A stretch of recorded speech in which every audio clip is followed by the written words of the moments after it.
I present 4 easy pumpkin spice fall recipes. These pancakes are really simple and easy to make if you want a comforting breakfast on a cool autumn morning. The day I made these, it was one of those crisp, cool autumn mornings, and the spiciness and the warm pumpkin flavor contrasted really well with the weather. I added pumpkin puree that I made myself. It's actually very simple.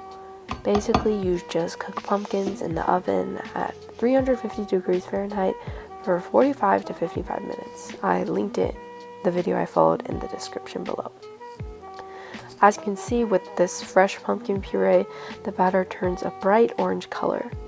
And make sure to add the pumpkin spice too.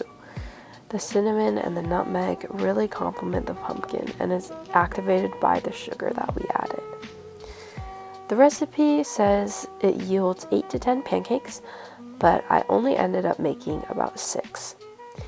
Here you can see that I burned my first pancake by adding oil. You really don't need any oil at all to get the golden brown color. I also thinned my pancakes with a little bit of milk because they were too thick and were not cooked through the first round. Once I figured this out, it was super fast. So I made 6 in about 10 minutes, and my little brother ate 4 of them before he went to school. This recipe is from a lady named Hiroko who lives in Australia, and I really like her recipes since they cater to the Asian taste. I find that most of her sweets that I choose to make are not that sweet at all and bring out the flavors of the key ingredients. I linked her website in the description if you want to check out her recipes too. Thanks, Hiroko. These pancakes were so yummy and so fall.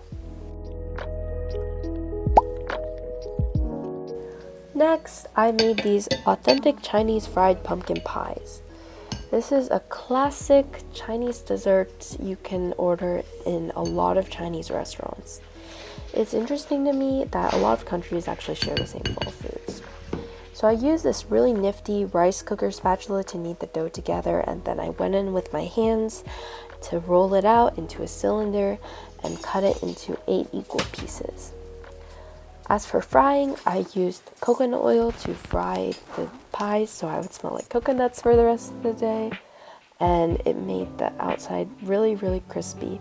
Just make sure you do it on medium heat so they don't get burns.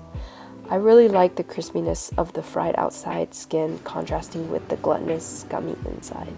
It reminds me of sweet potato fries. Finally, we have these really energizing pumpkin oatmeal cups.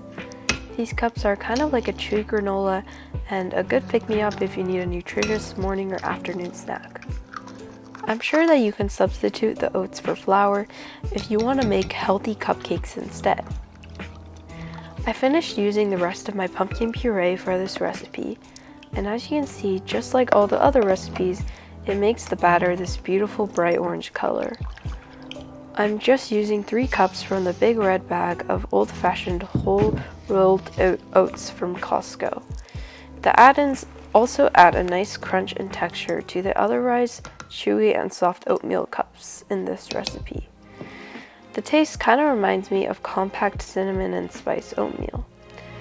For the 1 cup of add-ins, I added half a cup of chopped walnuts and half a cup of goji berries, but you can also use chocolates or pecans depending on your preference. Since they don't rise as much as regular cupcakes, you can fill the cupcake tins up to the top with the oatmeal mixture.